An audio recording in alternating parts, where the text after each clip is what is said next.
कुछ ऐसे करके और एक रिंग है कुछ ऐसे करके, ये सेटअप बनाया गया। ठीक है, हमसे बोला गया मोमेंट ऑफ इनर्शिया कैलकुलेट करना है इसके अनुसार। पहले बताओ moment of inertia scalar quantity या वेक्टर क्वांटिटी है? स्केलर। तो डायरेक्ट एक इंडिविजुअली एक एक का करके निकाल सकते हैं। चलो पहले कौन से वाले को लोगे?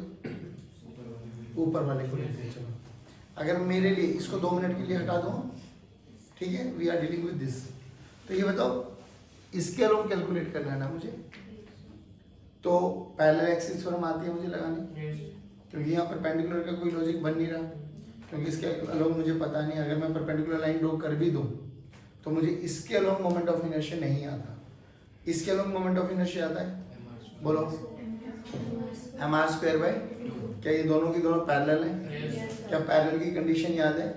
I = y² + md²।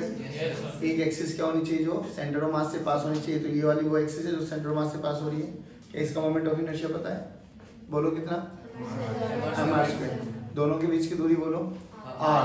Total mass बोलो m। तो पैरेलल एक्सिस थ्योरम लगाओ इसके लिए, बोलो जल्दी।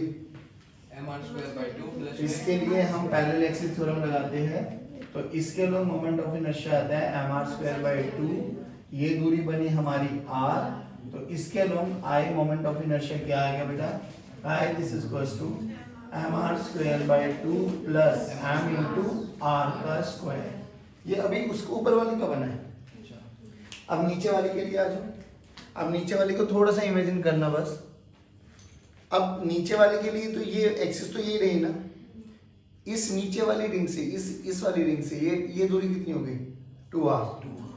ये वाली दूरी कितनी हो गई? 2r। परफेक्ट। अब इसके लिए कैसे लगाऊं पैरेलल एक्सिस थ्योरम? इसके सेंटर से निकाल दो। अब इसका मोमेंट ऑफ इनर्शिया बोलो mr²। कितना?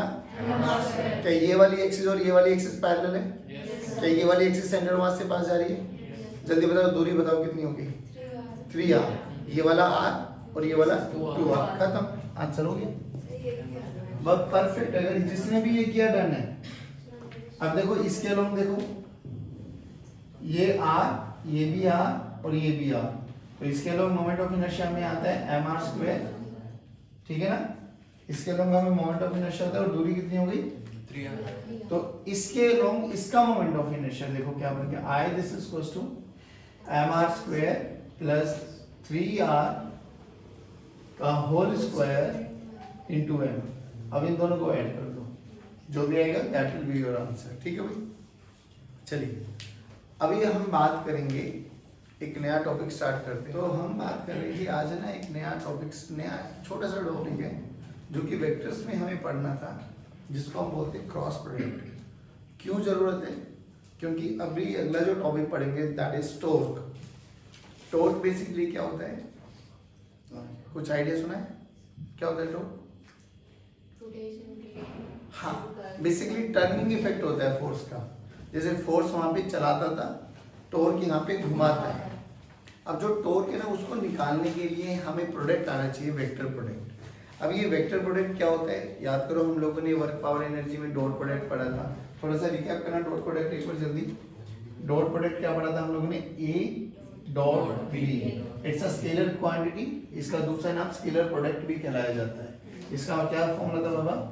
Magnitude of A magnitude of B cos of theta, जो कि एक स्केलर प्रोडक्ट है, जो कि एक स्केलर प्रोडक्ट है, तो हमें डायरेक्शन का कोई लोड नहीं था।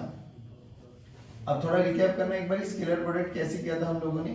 मान लो मेरे पास ये A वेक्टर है 2i plus 3j plus 2k, और मेरे पास B वेक्टर है i minus j minus k, और मेरे से कोई बोले कि फाइंड आउट डॉट प्रोडक्ट, तो i को i के साथ, j को j के साथ, k को।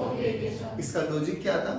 हमें पता था कि सर i डॉट i 1 होता है, i डॉट i और i डॉट j 0 क्यों होता है बताओ? क्योंकि i और j के बीच में बनने वाला जो एंगल होता है that is 90 degree. That is i और i के बीच में बनने वाला एंगल 0 डिग्री। तो cos 0 जो होता है दैट इज 1 एंड cos 90 जो होता है दैट इज 0। नहीं आया बाबा? ये सब रूल थे हमारे पास। तो हम लोगों ने बड़ा सिंपली इसको ब्रेक डाउन कर दिया कि 2 into 1 1 1 into 1 1 I dot I 1 हो गया माइनस 3 माइनस 2 जो भी सोल्व करके आया दैट इज कितना आ गया माइनस 4। ये आंसर आ गया। तो ये एक स्केलर प्रोडक्ट का, तो हम लोगों ने देखा था वर्क पावर एनर्जी में मुझे स्केलर प्रोडक्ट की जरूरत पड़ी थी क्योंकि वर्क खुद एक स्केलर क्वांटिटी था, बट वो प्रोडक्ट था दो चीजों का, कौन कौन, फोर्स और डिस्प्लेसमेंट। सिमिलरली अब हम बात करते हैं कि अगर हमारे पास कोई भी एक ऐसी वेक्टर क्वांटिटी आ जाए जिनको हमें मल्टीप्लाई करने के बाद वेक्टर ही आउटपुट मिले, वेक्टर ही आउटपुट मिले, तो ये हमारे पास क्या था, dot product, scalar product. Minus 3 minus 2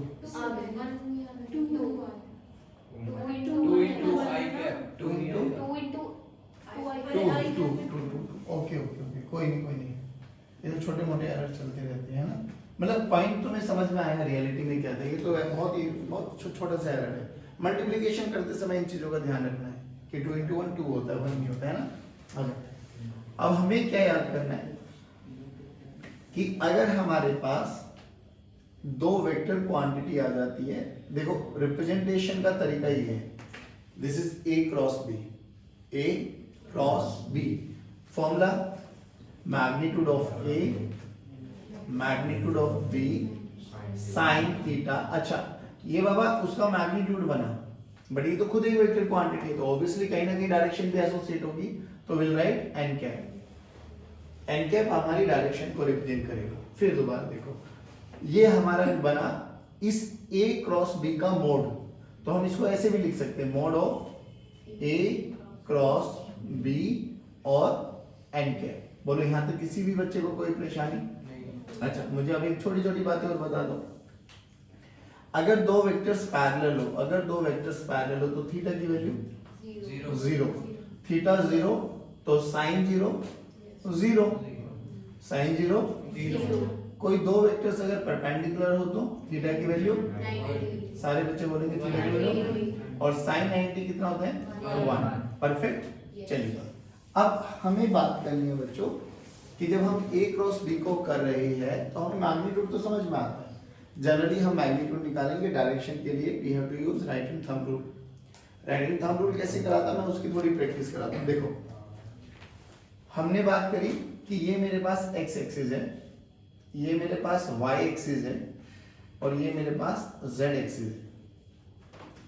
हमको थोड़ा बेसिक नॉलेज है वेक्टर्स की, हमने इतना भी पता है कि x डायरेक्शन में जो हमारी डायरेक्शन होता है, डायरेक्शन को यूनिट वेक्टर रिप्रेजेंट करता है i कैप, और यहाँ पे रिप्रेजेंटेशन होता है j और यहाँ पे रिप्रेजेंटेशन होता है k। अभी हमने जब डॉट प्रोडक्ट पढ़ा था तो डॉट प्रोडक्ट में हमने एक चीज को एनालाइज किया था, चाहे हम a डॉट b करें चाहे हम b डॉट a करें, उसमें कोई फर्क पड़ने वाला नहीं, दोनों से आंसर सेम आएगा। आप करके देख लीजिए। अब इसको इसके साथ मल्टीप्लाई करो तो 1 into 2 2, minus 1 into 3 minus 3, minus 1 into 2 minus, अभी भी आंसर वही आएगा।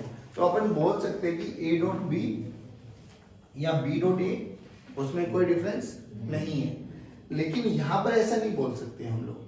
अब यहाँ पर अगर आपको ऐसा लिखना है a cross b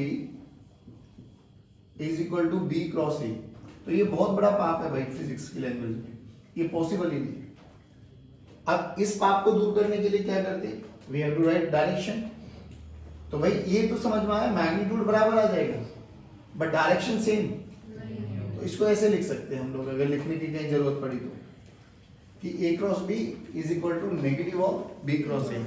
negative of b cross a का मतलब क्या होता है जरा, नेगेटिव का यहाँ पे क्या रिप्रेजेंटेशन है, डायरेक्शन, क्या रिप्रेजेंटेशन है, समझ में आया।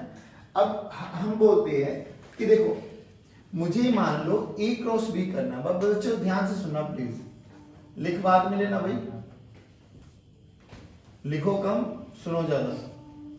मेरे से बोला गया a क्रॉस b करना है, मुझे क्या करना है, क्या करें अब, अपने सीधे हाथ को, और प्लीज मेरे साथ साथ अपना सीधा हाथ चलाना, क्योंकि यहाँ पर अटक जाओगे, बहुत बच्चे अटकेंगे, तो कृपया करके जो कोई बच्चा लेफ्टी बैठा है उसका भी सीधा हमारे ही वाला सीधा होना, ठीक है।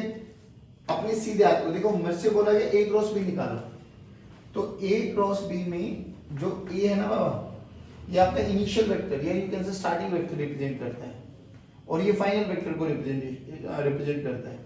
यानी आपने क्या करना है, अपने सीधे हाथ को जो भी इनिशियल वेक्टर है, इट में बी ए, इट में बी बी, इट में बी सी, इट में बी एनी वेक्टर, अपने सीधे हाथ को रखो उस पे, और इन सच अ फैशन कि इन उंगलियों को आपको कर्ल करते हुए बी वेक्टर पर या सी वेक्टर पर या डी वेक्टर पे कोई भी दूसरा वेक्टर गिवन है उस तक पहुंचना है। फिर ये जो ये थंब होगा ना, this will automatically give you the direction of जो उन दोनों का प्रोडक्ट है। अब सिंपली समझना, मैंने बोला कि ये मेरे पास एक्स एक्सिस है ना, थोड़ा वर्बली करा देता हूँ आपको, थोड़ा फील आ जाएगा। दिस इज एक्स, थोड़ा सा मार्किंग का ध्यान रखना, हाँ, x y and this is your z axis, i cap, j cap और के कैप। सोच के देख, मेरे पास एक वेक्टर एक्स एक्सिस के अलोंग है और एक वेक्टर मेरे पास वाई एक्सिस के अलोंग है। मुझे बोला गया ax क्यों बोल रहा हूँ, जिससे हमें समझ में आ जाए कि ये x एक्सिस के अलोंग है, और दूसरा वेक्टर है ay। हमसे बोला गया a क्रॉस b करो, मैग्नीट्यूड कैसे निकालेंगे आई टेल यू, बट अभी हम क्या सीख रहे हैं, डायरेक्शन। तो क्या करो, अपने सीधे हाथ को कहां पर रखो, a वेक्टर जो x एक्सिस में, क्योंकि ax क्रॉस ay करना है हम लोगों को, तो ax पे रखो इन सच अ फैशन कि मैं अपनी उंगलियों को घुमा के किसके पास पहुंचा दूं, ay के पास। बताओ कैसे रख सकते हैं, ऐसे रख लो, वेरी गुड, क्योंकि इजीली आ जाएगा। यहाँ पर अंगूठा देख अपने आप कहां पर आ गया, z, कहां पर आ गया, और z किसको रिप्रेजेंट करता है, k। यानी हम ये बोल सकते हैं कि I क्रॉस j किसके बराबर है, k। यानी I क्रॉस j करोगे तो विल गेट k। नहीं आया समझ में? अच्छा उल्टा देखो, आप कोई मेरे से पूछे सर ये तो आपने a क्रॉस b किया है, अब उल्टा करके देखते हैं b क्रॉस e, तो अब इसका इसके साथ मल्टीप्लिकेशन करना है, तो कैसे करें, अब अपने हाथ को इसके अलोंग रखो इन सच अ वे कि अपनी उंगलियों को इसके अलोंग करके आ जाओ। बोलो कैसे करें, कैसे रखे, मुझे हाथ का वो बताओ, रखने का तरीका। ऐसे रखो, उंगलियों को घुमाओ, अंगूठा देख अपने आप ऑटोमेटिकली किधर आ गया, यानी a क्रॉस b इधर आया था तो b क्रॉस a इधर आया, तो डायरेक्शन चेंज हो गई ना। मैग्नीट्यूड सेम आएगा बट डायरेक्शन मैटर करती है, क्योंकि ये एक वेक्टर क्वांटिटी है। नहीं आया बाबा, पक्की बात। अच्छा चलो, तो I क्रॉस j k, सारे बोलो I क्रॉस j k। अच्छा ये कौन सी सेंस ऑफ रोटेशन है, एंटी क्लॉकवाइज। कौन सी सेंस ऑफ रोटेशन, और ये कौन सी सेंस ऑफ रोटेशन। यानी अपन को एक चीज समझ में आया कि अगर मैं एंटी क्लॉकवाइज सेंस में चलूंगा तो विल गेट पॉजिटिव वैल्यू। देखो ना अभी I क्रॉस j क्या मिला, अच्छा अब उल्टाओ, यहां से यहां तक आना है, यहां से यहां तक, ये बोलो कौन, y, हाँ j यू कैन सी, ये कौन, k। अब ये रखो, इसका इसके साथ करना है, तो अब अपने हाथ को कैसे रखेंगे, इसके अलोंग रखने के दो तरीके, या तो ऐसे रखो या ऐसे रखो। अब हमें रखना है ऐसे कि यहां पर आ जाए, तो कैसे रखने का बेनिफिट है, ऐसे या ऐसे, ऐसे रखा, तो बोलो j क्रॉस k, अंगूठा देखो किधर है, I, हाँ x I, नहीं आया, तो j क्रॉस k की वैल्यू बोलो I। यानी आपको एक चीज समझ में आ गई होगी कि किन्हीं भी दो का प्रोडक्ट तीसरा होने वाला है, I cross j k, j cross k I। But बात ये है कि सर कौन पॉजिटिव कौन नेगेटिव, तो ये तो समझ में आ गया। अगर हम एंटी क्लॉकवाइज सेंस में चलेंगे तो पॉजिटिव, और क्लॉकवाइज सेंस में चलेंगे तो नेगेटिव। चलो अब यहाँ से यहाँ तक चल के देखते हैं। Now what is this, k, what is this, अब मुझे कहना है k क्रॉस I।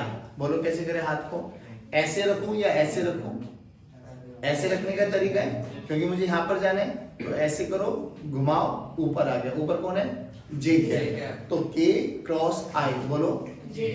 तो ये टेबल बना दूं मैं, थोड़ा आप रिपीट करना मुझे, यहाँ जल्दी बोलेंगे, I क्रॉस j, जल्दी बोलो I क्रॉस j, क्या बना, और जो I है ये कैसा वेक्टर है बाबा, यूनिट वेक्टर।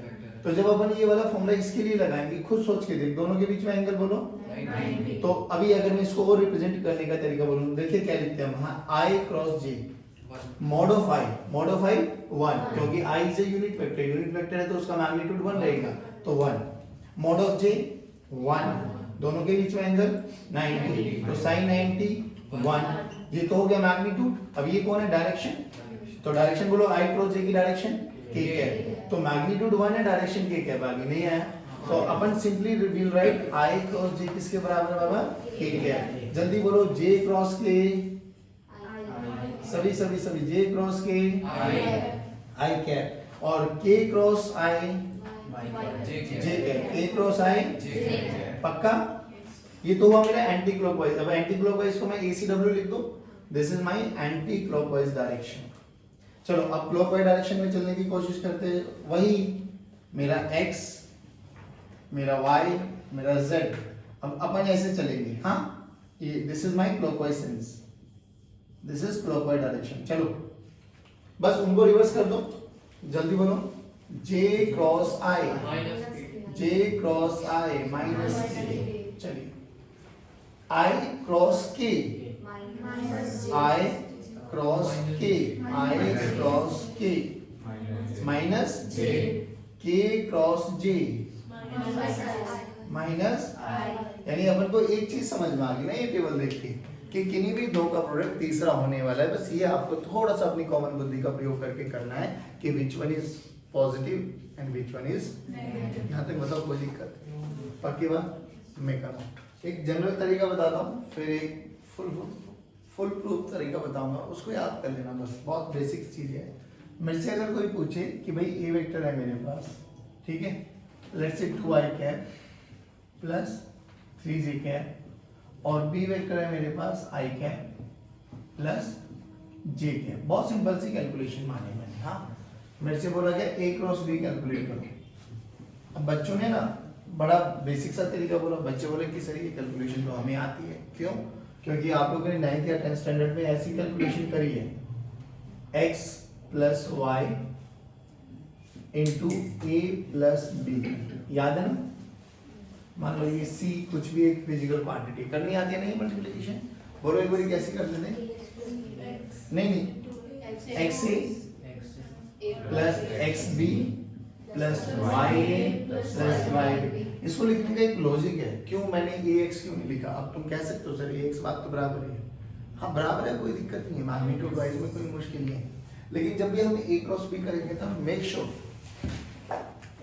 जो इनिशियल है ना वो इनिशियल ही रहे, जो फाइनल है वो फाइनल ही रहे, मतलब आगे वाला वो हमेशा आगे रहेगा। क्यों? क्योंकि याद करो i क्रॉस j और j क्रॉस i बहुत फर्क है, डायरेक्शन चेंज हो जाएगी, आंसर रिवर्स हो जाएगा। ठीक है, अब ऐसे इसमें करो। चलो एक बार हेल्प करो, आ जाओ, बोलो। बच्चों ने बोला कि सर ऐसे कर सकता हूँ ना मैं, 2i plus 3j cross i plus j। बोलो भाई कैसे किया जाए? सुनो सुनो सुनो सुनो सुनो सुनो, पहले देखो 2 इंटू 1 2 i क्रॉस i, सही है? Okay done. 2 into 1 2 i cross j plus 3 into 1 3 j cross i plus 3 into 1 j cross j। ऐसे कर सकता हूँ, बट अपन को एक चीज समझ में आ जाएगी समय के साथ साथ कि ये थोड़ा सा टेक्निकल प्रॉब्लम हो जाएगी जब मैं 2i 3j k कैप भी ले लूंगा, तो थोड़ा सा कॉम्प्लिकेशंस आ जाती है। ऐसा नहीं है कि आप नहीं कर सकते हो, कर सकते हो बिल्कुल, थोड़ा सा टाइम कंज्यूमिंग होती है बट हो जाता है। अब देखो i cross i 0, j cross j 0, खत्म ये दो वेक्टर दो। अब देखो 2 into i cross j, i cross j k cap, i cross j और 2 into i cross j k cap. चलिए minus plus 3 into j cross i minus k cap. तो answer देखो माइनस k कैप नहीं आया।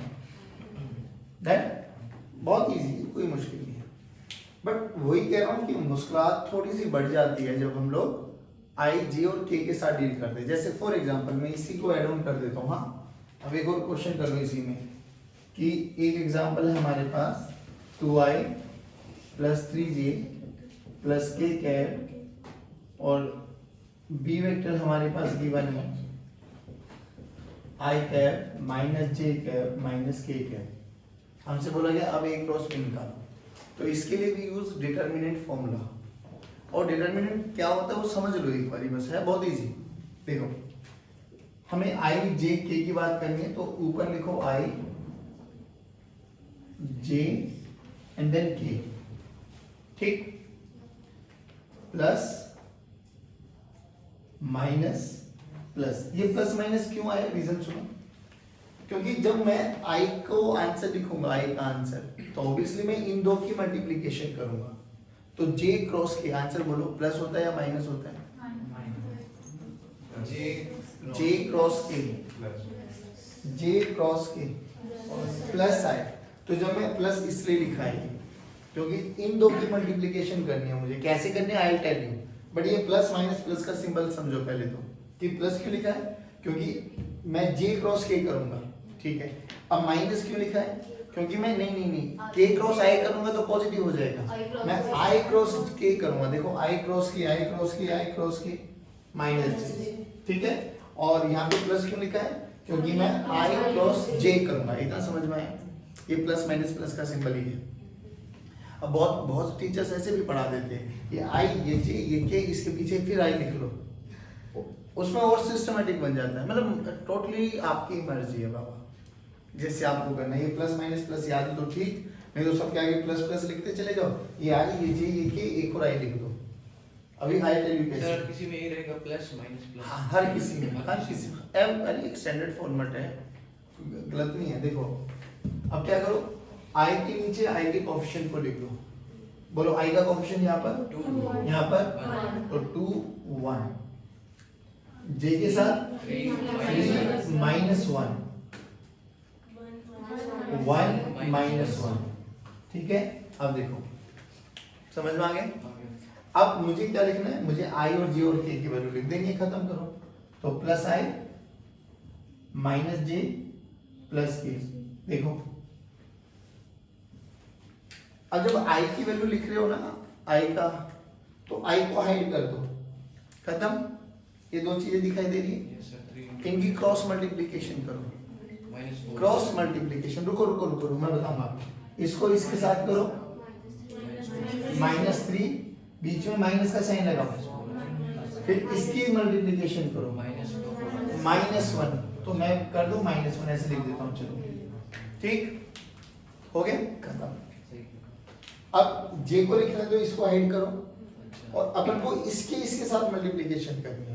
तो देखो 2 × -1 2 × -1 ये -2, फिर 1 × 1 1 माइनस का 1। अब के कैप को छिपा लो, तो 2 × -1 -3, तो -2 -3, खत्म आंसर। सोल्व कर लो, जो भी आएगा ए क्रॉस बी आ गया। तो ए क्रॉस बी क्या लिखा अपन ने, A cross B this is -2i, तो -2i प्लस 3j क्या है, -5k क्या। अच्छा बच्चों, ये तो ए क्रॉस बी आ गए। कोई मेरे से पूछे इसका मैग्नीट्यूड निकालना आना चाहिए, आता है हमें निकालना, बोलो कैसे। वेरी गुड, ए क्रॉस बी का मोड आ जाएगा √ऑफ कोएफिशिएंट ऑफ i का स्क्वायर, बोले तो -2 का स्क्वायर प्लस 3 का स्क्वायर प्लस -5 का स्क्वायर। कोई दिक्कत नहीं है। कोई बोले इसका यूनिट वेक्टर निकाल के दिखाओ, तो वो भी आता अपन को।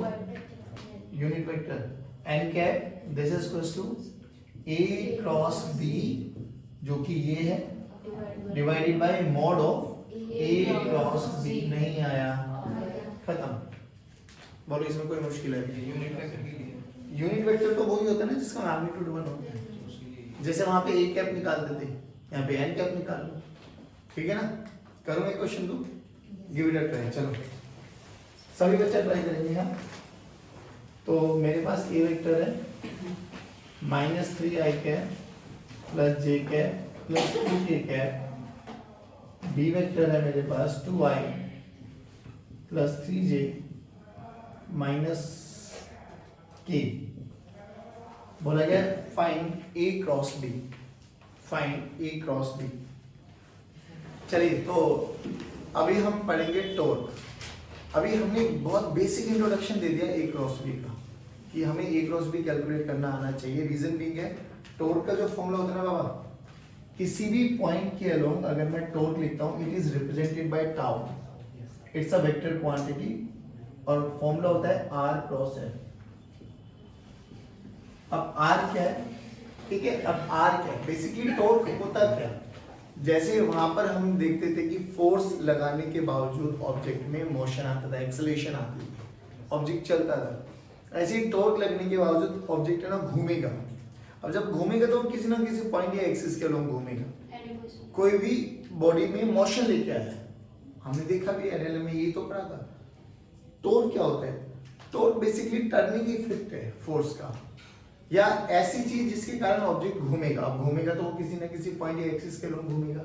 जैसे अपन दरवाजा है, दरवाजे की दिस इज एक्सिस है ना, कोई एक ऑब्जेक्ट है सर्कुलर मोशन में किया था, टेबल थी, टेबल के ऊपर नेल लगाया था, एक धागा से एक ऑब्जेक्ट को बांधा था, उसको मोशन दिया था, तो वो धागा उस नेल के अलोंग ऐसे घूम रहा था।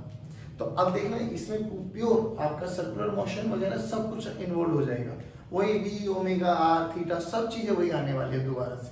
अब देखो हमने बोला कि बेसिकली टॉर्क होता क्या है, टर्निंग इफेक्ट ऑफ फोर्स, कि फोर्स लगाने के बावजूद हमारा ऑब्जेक्ट में घूमना स्टार्ट कर दिया।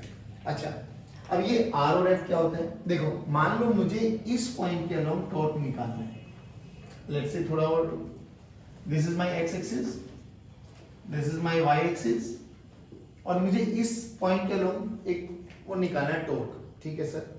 तो मुझे फोर्स भी तो पता होना चाहिए कि आपने फोर्स कहाँ लगाया है। मान लो इस पूरे प्लेन में कहीं पर भी फोर्स मान लो, ये फोर्स की डायरेक्शन है मेरी, ठीक है, इस पॉइंट पर फोर्स लगाया गया है, this is point A, this is point O, तो ये आर क्या है। अब आर सुनो, आर इज डिस्टेंस ऑफ, मतलब उस पॉइंट से जिसके अलोंग आपको टॉर्क निकालना है और जिस पॉइंट पर आपने फोर्स लगाया है उनके बीच का जो ये डिस्टेंस है दैट इज आर वेक्टर। क्या बोलते हैं इसको, आर वेक्टर, या you can say position vector. कहां से, मैं बताता हूं, जिस पॉइंट के अलोंग आपको टॉर्क निकालना है और जिस पॉइंट पर आपने फोर्स लगाया है, basically point of application of force, ये A is what, point of application of force, मतलब कि इस ए पॉइंट पर मैंने फोर्स लगाया है, किस डायरेक्शन में लगाया, वो ये डायरेक्शन भी हो सकती है, ये भी हो सकती है, ये भी हो सकती है, वो इट में be in any direction, but A क्या है, A is point of application of force, और ओ क्या है, जिस पॉइंट के अलोंग आपको क्या निकालना है, टॉर्क, इस पॉइंट के अबाउट हमें टॉर्क निकालना है, ठीक है। तो यहां से ये वाले पॉइंट को जोड़ दो, ये आपका आर वेक्टर होता है। अब सर वेक्टर में तो हेड होता है, तो हेड किस तरफ रिप्रेजेंट किया जाए, हेड हमेशा उस पॉइंट को रिप्रेजेंट करेगा जहां पर आपका point of application of force है, यानी पोजीशन वेक्टर का हेड हमेशा उस पॉइंट को इंडिकेट करेगा जहां आपने क्या लगाया है, पॉइंट, या जहां आपने फोर्स लगाया। ये है आर क्रॉस एफ। अब यहाँ पे दो चीजें आपको समझ में आनी चाहिए कि जब हम वेक्टर क्वांटिटी लिखते हैं तो वेक्टर क्वांटिटी में जो ये आर क्रॉस एफ के मैग्नीट्यूड को लिखेंगे R F sine theta. Theta क्या होता है, theta is angle between A vector and B vector, तो यहाँ पे थीटा क्या हो जाएगा, थीटा इज एंगल बिटवीन, हाँ, बिटवीन आर वेक्टर एंड, लेकिन हमें ये भी समझ में आना चाहिए कि आर वेक्टर और एफ वेक्टर के बीच का एंगल कैसे निकाला जाता है। याद करो कि मान लो ये ए वेक्टर है हमारे पास, ये बी वेक्टर है हमारे पास, ये एंगल थीटा, तो एंगल ऑफ टू वेक्टर्स निकालने का तरीका क्या था, या तो दोनों की टिप या टेल, ये टेल कहलाया जाता है, ये दोनों की टिप कहलाई जाती है, तो दोनों की टिप एक साथ हो या दोनों की टेल एक साथ हो, that is angle between two vectors. ऐसे ना हो जाए कि एक की टिप है एक की टेल है, तो ये एंगल बिटवीन टू वेक्टर्स नहीं कहलाया जाएगा, ध्यान रखना।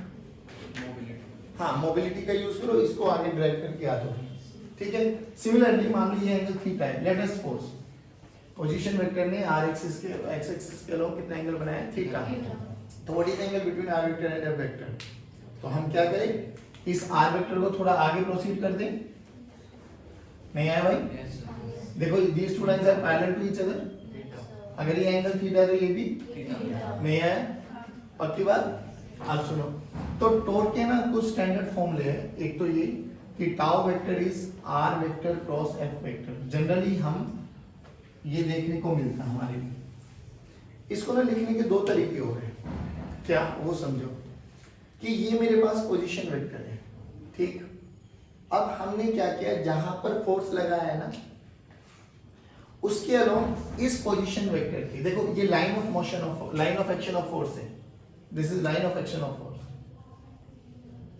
ठीक है ना, line of action of force. R गिरा, आर के दो कंपोनेंट कर दो, कंपोनेंट करना आता है हम लोगों को, बोलो ये कौन सा कंपोनेंट हुआ, आर कॉस थीटा, ये कौन सा कंपोनेंट हुआ, आर साइन थीटा। इसको ओपन करो एक बारी, टाउ के मैग्नीट्यूड को लिखो, आर एफ साइन थीटा, यही तो फॉर्मूला है। तो चाहे मैं कोई सा भी यूज करूं, फॉर्मूला यही आना चाहिए। तो देखो एक फॉर्मूला तो ये है जनरल, साइन थीटा क्या? Cross product. अच्छा, अब एक दूसरा फॉर्मेट देखो, आप क्या लिखते हो, टॉर्क के मैग्नीट्यूड को लिखने का तरीका। ये देखो F और F पे R का परपेंडिकुलर कंपोनेंट ले लो,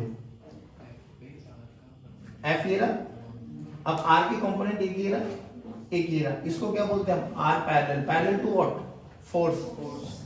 इसको क्या बोलते हैं, R perpendicular, perpendicular to what, force. जहां पर भी फोर्स लग रहा है उसकी line of motion, line of action के अलोंग परपेंडिकुलर डिस्टेंस R का।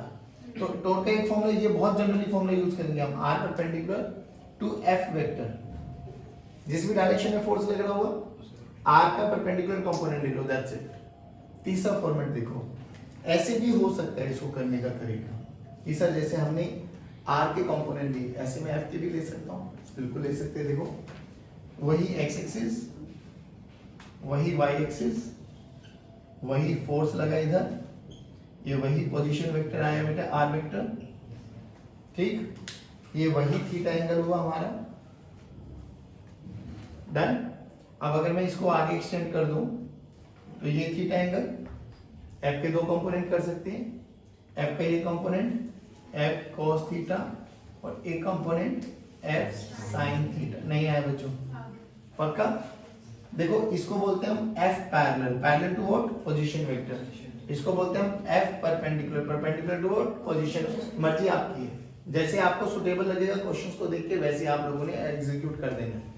तो टॉर्क का एक फॉर्मूला क्या आ गया, R वेक्टर का मोड और F वेक्टर का परपेंडिकुलर कॉम्पोनेंट। तीनों केसेस में देख मैग्नीट्यूड यही आएगा, लगाओ यहाँ पर, F तो F है और R परपेंडिकुलर कितना है, R sin थीटा। देखो मैग्नीट्यूड वही है, यहाँ पर R तो R है और F परपेंडिकुलर कितना हो गया, F sin थीटा। ये तीन फॉर्मेट है लिखने का, बस इसमें याद क्या रखने वाली बात है कि टॉर्क क्या होता है, घुमाने वाला इफेक्ट जो फोर्स के कारण आता है, तो इसको मोमेंट ऑफ फोर्स भी बोलते हैं, ठीक है। फिर टॉर्क निकालते हुए ध्यान किस चीज का रखना है कि हमने किस पॉइंट पर फोर्स लगाया है, किस पॉइंट के अबाउट हमें टॉर्क निकालना है, उस पॉइंट से उस पॉइंट पर जहां पे फोर्स लगाया है वो पोजीशन वेक्टर है। पोजीशन वेक्टर का हेड हमेशा उस पॉइंट को इंडिकेट करेगा जहां पर आपने फोर्स लगाया है, ठीक है। लिख करने के अलग अलग फॉर्मेट स्टैंडर्ड के साथ चले जाओ। कई क्वेश्चंस में हम लोगों को R का कंपोनेंट करना आसान लगता है, कई केस में हमें F का कंपोनेंट करना इजी बन जाता है, तो उसमें कोई दिक्कत नहीं आएगी। चलिए आज की कक्षा को यहीं समाप्त करते, जय हिंद जय भारत।